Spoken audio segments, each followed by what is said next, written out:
اعوذ باللہ من الشیطان الرجیم بسم اللہ الرحمن الرحیم۔ عزیز طالبات السلام علیکم۔ نثری ادب کی کلاس میں آج ہم جس موضوع کو زیر بحث لا رہے ہیں یا جس موضوع کے بارے میں ہم آج پڑھنے جا رہے ہیں وہ ہے اردو ادب میں مضمون نگاری۔ مضمون نگاری کیا ہے، اس کی تعریف، اس کا مفہوم، اس کے اصول کیا ہیں، اور اردو ادب میں مضمون نگاری کی جو صنف ہے کہاں سے آئی، اس کا آغاز اور ارتقاء، اس کے بارے میں، ان تمام باتوں کے بارے میں ہم جو ہے آج کے اپنے اس لیکچر میں پڑھیں گے۔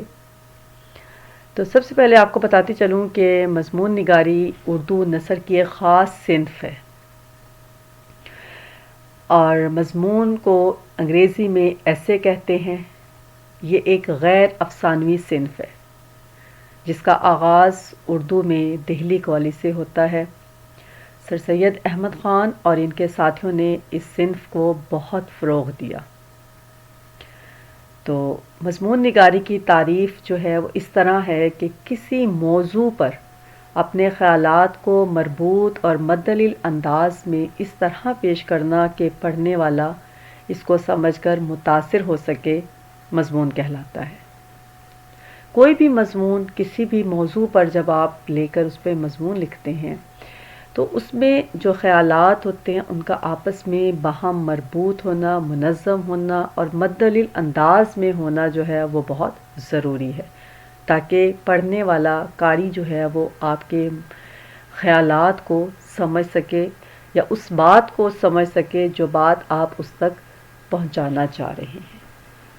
سر سید احمد خان نے مضمون نگاری کے لیے 3 شرطوں کا، 3 اصولوں کا ہونا ضروری قرار دیا ہے، اور وہ 3 شرائط کون کون سی ہیں کسی بھی اچھے اور اعلیٰ پائے کے مضمون کے لیے؟ تو نمبر 1 پر جو ضروری ہے وہ ہے کہ مضمون کا پیرایہ بیان سادہ ہو، پیچیدہ اور پرتکلف اسلوب مضمون کا عیب گردانا جاتا ہے۔ دوسری شرط جو سر سید احمد خان نے مضمون نگاری کے حوالے سے رکھی ہے وہ یہ ہے کہ جو خیالات اور جو باتیں اس میں پیش کی جائیں ان میں دلکشی ہو۔ صرف الفاظ اور انداز بیان کا دلکش ہونا مضمون کے لیے کافی نہیں ہے، بلکہ جو خیالات، جو باتیں آپ اس میں بیان کر رہے ہیں یا تحریر کر رہے ہیں ان خیالات کو بھی دلکش ہونا بہت ضروری ہے۔ تیسری اور آخری شرط جو اس کے لیے مضمون کے لیے ضروری گردانی جاتی ہے وہ ہے کہ مضمون جو ہے ایک دوسرے سے مربوط ہوں اور خیالات جو ہیں ان میں ربط نہ ہو اور انتشار جو ہے وہ نہ ہو۔ اگر کسی مضمون میں یا اس کے خیالات میں، اس کی تحریر میں ربط، انتشار پایا جاتا ہے تو وہ مضمون کا عیب ہوگا، اور اس میں ہر پیراگراف اپنے پہلے پیراگراف سے فکری سطح پر جڑا ہونا چاہیے۔ یہ 3 جو ہیں سر سید احمد خان نے کسی بھی اچھے مضمون کے لیے 3 شرطیں جو ہیں وہ قرار دی ہیں۔ اب عام طور پر عموماً جو ہے وہ مضمون کے 3 حصے ہوتے ہیں۔ نمبر 1 تمہید، نمبر 2 اصل مضمون، نمبر 2 اصل مضمون، نمبر 3 اختتام یا انجام، یعنی تمہید، اصل موضوع، اصل مضمون، متن اور اختتام اور انجام۔ اب تمہید کیا ہے؟ مضمون کی ابتدائی جو مضمون کا حصہ ہے وہ تمہید کہلاتا ہے۔ اسے خاص طور پر دلچسپ ہونا چاہیے تاکہ پڑھنے والا مضمون کے ابتدائی جملوں کو دیکھ کر پورا مضمون پڑھنے کے لیے ذہنی طور پر خود کو آمادہ کرے۔ تمہید کا حصہ اگر خشک اور غیر دلچسپ ہوگا تو پڑھنے والا اس کے مطالعے کے لیے اپنے آپ کو آمادہ نہیں کر پائے گا۔ مضمون کے لیے ایک اچھی تمہید مضمون نگار کی کامیابی کی دلیل ہے۔ اس کے لیے فقط انداز بیان کی دلچسپی ہی کافی نہیں ہے، بلکہ تمہید میں جن خیالات کا اظہار کیا گیا ہے انہیں بھی مضمون سے مربوط ہونا چاہیے۔ اچھی تمہید مضمون کو ایک وحدت عطا کرتی ہے، اس لیے یہ مضمون کی بنیادی شکل ہے۔ دوسرا حصہ مضمون کا جو ہے وہ ہے اصل مضمون، متن۔ جس مقصد کے لیے وہ مضمون لکھا گیا، وہ متن، وہ عبارت، وہ تحریر جو ہے مضمون کے اس حصے میں پائی جاتی ہے جسے اصل مضمون کہتے ہیں۔ تمہید کے بعد مضمون نگار ان مسائل کی طرف رجوع کرتا ہے جس کے لیے تمہید قائم کی گئی تھی، جس کے لیے یہ وہ حصہ ہے مضمون کا جس کے لیے پہلا حصہ تمہید کو جو ہے ضروری قرار دیا گیا۔ تو اس حصے میں مضمون نگار ان مسائل کی طرف توجہ دلواتا ہے جن کے لیے یہ مضمون لکھے جا رہے ہیں۔ یہ مضمون کا سب سے اہم حصہ ہوتا ہے اور پڑھنے والوں کو زیادہ متوجہ بھی کرتا ہے۔ اسی حصے میں مضمون نگار مضمون سے متعلق اپنے نقطہ نظر کو پیش کرتا ہے اور اس کے حق میں دلائل بھی فراہم کرتا ہے۔ مضمون کا یہ حصہ زیادہ منطقی، فکر انگیز اور خیال افروز ہوتا ہے۔ مضمون نگار اس حصے میں موضوع سے متعلق مختلف تنقیدی جائزہ بھی لیتا ہے۔ اس حصے کی خوبی یہ مانی جاتی ہے کہ اس میں جزیاتی پیرائے بیان سے پرہیز کیا جائے اور فقط صرف اپنی ذاتی پسند اور ناپسند کی بنیاد پر مضمون دلائل قائم کرنے کی بجائے منطقی استدلال کی روشنی میں کسی نتیجے تک پہنچنے کی کوشش کی جاتی ہے۔ مضمون کے اس حصے میں اصل مسئلے کے تمام پہلو روشن ہو کر سامنے آ جاتے ہیں اور پڑھنے والا بھی عقل کی رہنمائی میں رفتہ رفتہ مضمون نگار کا ہم خیال ہو جاتا ہے۔ مضمون کا یہ حصہ باقی حصوں کے مقابلے میں طویل ہوتا ہے اور کئی پیراگراف پر مشتمل ہوتا ہے، کیونکہ یہ مضمون کا سب سے اہم حصہ ہے اور اس میں ہی جو مصنف ہے، جو ادیب ہے، وہ اپنے مضمون نگار جو ہے وہ اس میں اپنے خیالات کا اور اپنے ان مسائل کی طرف توجہ دلواتا ہے جس کے لیے وہ یہ مضمون لکھنے جا رہا ہے۔ تیسرا حصہ مضمون کا ہے اختتام۔ مضمون کا آخری حصہ اختتامیہ کہلاتا ہے اور یہ حصہ بھی مضمون کے لیے بہت ضروری ہے۔ ایک اچھے مضمون کے لیے اختتامیہ کا اچھا ہونا بہت ضروری ہے۔ اس حصے میں مضمون نگار مضمون میں بیان کیے گئے تمام پہلوؤں کو کم سے کم الفاظ میں سمیٹ کر حاصل کلام بیان کرتا ہے۔ مضمون کے درمیانی حصہ میں جو تفصیلات پیش کی گئی تھیں اور موضوع کے مختلف پہلوؤں کا جائزہ لیا گیا تھا، اس سے برآمد ہونے والے جو نتائج ہیں وہ اختتامیہ میں نہایت مؤثر انداز میں پیش کیے جاتے ہیں۔ اختتامیہ کی خوبی یہ سمجھی جاتی ہے کہ اس کو پڑھ لینے کے بعد قاری کے ذہن میں کوئی بھی سوال، کوئی بھی جو ہے اس موضوع کو لے کر کوئی بھی سوال، کوئی بھی تشنگی جو ہے وہ باقی نہیں رہتی۔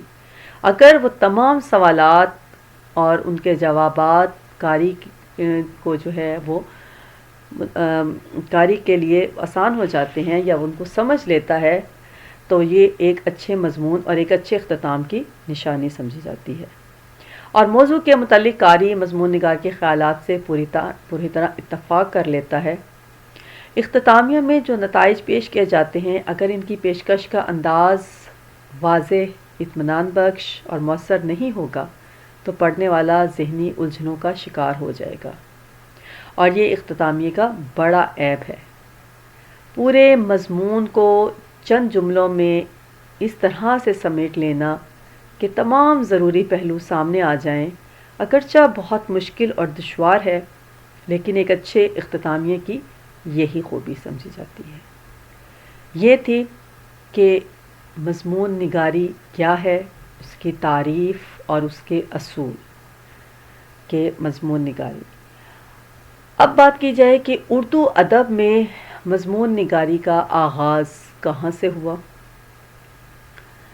تو اس کے لیے میں آپ کے سامنے یہاں پر کرتی چلوں، تھوڑا سا بتاتی چلوں کہ مضمون سے ملتی جلتی ایک اور تحریر جسے مقالہ کا نام دیا جاتا ہے۔ بظاہر مقالہ اور مضمون میں کوئی خاص فرق نہیں ہے، بلحاظ موضوع دونوں ایک ہی چیزیں ہیں، البتہ طوالت اور ضخامت و اختصار کے اعتبار سے دونوں میں فرق پایا جاتا ہے۔ مضمون جو ہے وہ مختصر مگر جامع ہوتا ہے، جبکہ مقالہ طویل اور ایک انداز تحقیق و جستجو کا ہوتا ہے۔ مقالہ نگار کسی موضوع کا انتخاب کر کر اس پر بڑی عالمانہ گفتگو کرتا ہے۔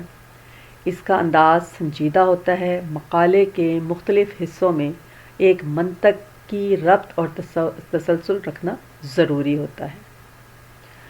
اس زمن میں اس بات کا خیال بھی رکھنا بہت ضروری ہے کہ یہ موضوع کے اعتبار سے مضمون کی زبان ہونا چاہیے۔ اس سے مراد یہ ہے کہ سائنسی، مذہبی، تاریخی، ادبی اور فنی موضوعات کی رعایت سے ان مضامین کی زبان بھی ایسی ہی ہونی چاہیے جس طرح کا آپ مضمون لکھنے جا رہے ہیں۔ اگر وہ مضمون مذہبی ہے تو اس کی زبان بھی اسی کے لحاظ سے ہونی چاہیے، مذہبی زبان میں۔ تاریخی ہے تو اس کی زبان بھی ویسے ہی ہونی چاہیے۔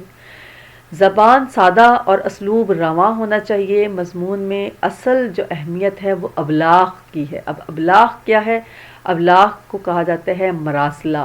آپ کی بات، جو بات ایک لکھاری اپنے قاری تک پہنچانا چاہتا ہے، وہ اپنے تحریر کو، اپنی بات کو مضمون کے ذریعے اس انداز میں سادہ اور رواں اسلوب میں بیان کرے کہ قاری تک من و عن اس کی بات، اس کا مقصد جو ہے بالکل ویسے ہی اس تک پہنچے جیسا کہ لکھاری جو ہے وہ بیان کرنا چاہتا ہے۔ جس موضوع، جس مقصد کے لیے وہ لکھنے جا رہا ہے، اگر لکھاری کا وہ مقصد اس کی تحریر سے پورا نہیں ہوتا تو وہ ایک اچھے مضمون کی نشانی نہیں سمجھا جاتا۔ یعنی مضمون نگار جو کچھ اپنے قاری تک پہنچانا چاہتا ہے وہ اس میں کامیاب ہے۔ اگر ابلاغ میں کوئی رکاوٹ ہے، اور ابلاغ میں رکاوٹ تب ہوگی کہ اگر زبان جو ہے وہ مشکل استعمال کی جائے، مسجر مکفّ الفاظ، استعارات کا استعمال، تشبیہات کا استعمال، محاورہ اور روزمرہ کا استعمال اگر مضمون میں کیا جائے تو ایسی تحریر جو ہے وہ بھاری اور بھرکم تصور کی جاتی ہے، اور اس سے جو ہے قاری جو ہے اس کی دلچسپی ختم ہو جاتی ہے اور وہ تحریر کے اصل مقصد تک نہیں پہنچ پاتا۔ تو ایسی زبان جو ہے وہ مضمون لکھتے ہوئے استعمال کرنے سے گریز اور پرہیز کرنا چاہیے۔ اگر ابلاغ میں کوئی رکاوٹ ہے یا قاری اس کی بات نہیں سمجھ پایا تو مضمون نگار کو اپنے انداز اور اسلوب اور طرز و زبان و طرز ادا میں مناسب جو ہے تبدیلی کرنی چاہیے تاکہ وہ جو چیز لوگوں تک پہنچانا چاہتا ہے وہ کسی رکاوٹ کے بغیر ان تک پہنچ جائے۔ اب اردو ادب میں مضمون نگاری کا آغاز جو ہے وہ 19ویں صدی کے نصف آخر میں سر سید احمد خان اور ان کے قابل احترام اور فاضل رفقائے کار کے ہاتھوں ہوا۔ سر سید نے اصلاح معاشرہ کی غرض سے رسالہ لکھا، تہذیب الاخلاق جاری کیا، جس میں مغربی مصنفین کی تقلید میں مختلف موضوعات پر مضمون نگاری کی ابتدا کی گئی۔ اسی رسالہ میں شائع ہونے والے مختلف مضامین جو سر سید اور ان کے قابل قدر ساتھیوں کے قلم کا نتیجہ ہیں۔ سر سید کے ان ساتھیوں میں مولانا حالی، مولانا شبلی، مولوی چراغ علی، مولوی ذکاء اللہ، محسن الملک اور وقار الملک کے مضامین جو ہیں وہ شائع ہوئے ہیں۔ ان مضامین کا دائرہ کار معاشرے کے ہر پہلو تک ہوتا ہے۔ ان میں مذہبی، اصلاحی، معاشرتی، سائنسی، ادبی، علمی، تاریخی، تہذیبی غرضیے کے ہر موضوع پر جو ہے اظہار خیال کیا جاتا ہے۔ سر سید تحریک کے مقاصد میں اصلاح معاشرہ ایک نمایاں اور اولین مقصد تھا، چنانچہ ان لوگوں نے ان تمام موضوعات پر ہلکے پھلکے اور شگفتہ اور تر و تازہ انداز میں اپنے خیالات کا اظہار کیا۔ سر سید کی تحریریں خود بڑی شگفتہ اور شاداب ہوتی تھیں۔ ان کے اس انداز تحریر نے ان کے تمام ساتھیوں کو متاثر کیا، چنانچہ ان لوگوں نے منطقی اور استدلالی انداز میں اپنے خیالات کو ان مضامین کے ذریعے عام لوگوں تک پہنچایا۔ اب یہ کچھ مضامین ہیں رسالوں میں، جیسے کہ منشی سجاد حسین کے طنزیہ مزاحیہ مگر اصلاحی رسالے اود پنج نے معاشرے کی خرابیوں کو طنزیہ اور مزاحیہ مضامین کا موضوع بنایا، اور ان کے مضمون نگاروں نے اسی طرح کے اصلاحی مضامین لکھے۔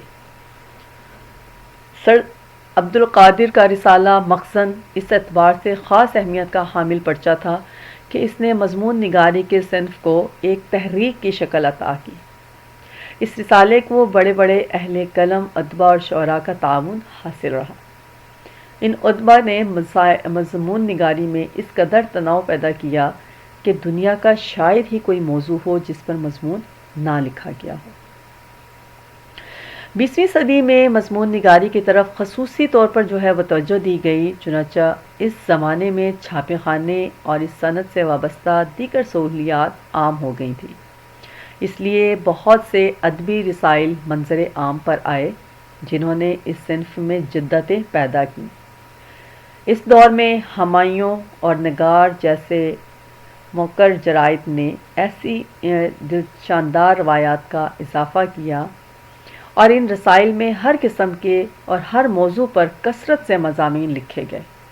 اس دور کے مضمون نگاروں میں خواجہ نظامی، مولوی عبدالحق، سید سلیمان ندوی، نیاز فتح پوری، رشید احمد صدیقی، پطرس بخاری وغیرہ اعلیٰ پائے کے ادباء نے اپنی تحریروں سے اس صنف کی آبیاری کی کہ یہ صنف وہ ایک محبوب اور مرغوب صنف بن گئی۔ دور حاضر میں نقوش، فنون، اوراق، سیب، ادب لطیف، افکار اور اسی قسم کے دوسرے ادبی رسالوں نے مضمون کی صنف کے ارتقاء میں نمایاں کردار ادا کیا ہے۔ اس زمانے میں ڈاکٹر سید عبداللہ، ڈاکٹر وزیر آغا، احمد ندیم قاسمی، ڈاکٹر عبادت بریلوی، سید وقار عظیم، ڈاکٹر احسن، ڈاکٹر شوکت سبزواری اور پروفیسر احتشام حسین اور دیگر بہت سے ادباء، نقادوں اور علماء فضلہ نے انتہائی قابل قدر مضامین تحریر کیے ہیں، اور یہ سلسلہ وہ اب تک جاری ہے۔ یہ تھی کہ مضمون نگاری، اردو ادب میں مضمون نگاری کا آغاز و ارتقاء، کہ سر سید احمد خان کے جو مضامین ہیں جہاں سے اردو ادب نے وہ مضمون نگاری کا آغاز ہوا، وہ تھے سر سید احمد خان۔ اور ہمارے اس میں جو شامل ہے مضمون سر سید احمد خان کا گزرا ہوا زمانہ، یہ گزرا ہوا زمانہ آپ کو یہاں میری اسکرین پر نظر آ رہا ہے۔ یہ مضمون ہے سر سید احمد خان کا، اور اس کا یہ برس کی آخر رات کو ایک بڈھا اندھیرے گھر میں اکیلا بیٹھا ہے۔ رات بھی ڈراؤنی اندھیری ہے، گھٹا چھا رہی ہے، بجلی تڑپ تڑپ کر کڑکتی ہے، آندھی بڑے زور سے چلتی ہے، دل کانپتا ہے اور دم گھبراتا ہے۔ یہ مضمون ہمارے نصاب میں شامل ہے، سر سید احمد خان کا گزرا ہوا زمانہ۔ امید کرتی ہوں آج میں نے اپنی اس کلاس میں جو مضمون نگاری کا مفہوم، اس کی تعریف، اس کے اصول اور اس کے آغاز و ارتقاء کے بارے میں آپ سب کو جو معلومات باہم پہنچائی ہیں، آپ کو سمجھ آ گئی ہوں گی۔ مزید تفصیلات، مزید جو آپ اس کے بارے میں عزیز طالبات اگر آپ اس کے بارے میں مزید وہ تفصیل چاہتے ہیں تو میرے لنک باکس میں آپ کمنٹ کر سکتے ہیں، اور اس کے لنک میں آپ کو یہاں شیئر کر دوں گی۔ تو ملتے ہیں اگلے موضوع کے ساتھ، سلیبس میں جو شامل ہے اگلا موضوع، اس کو لے کر ہم ملتے ہیں۔ تب تک مجھے اجازت دیجیے، اپنا ڈھیر سارا خیال رکھیں۔ اللہ حافظ۔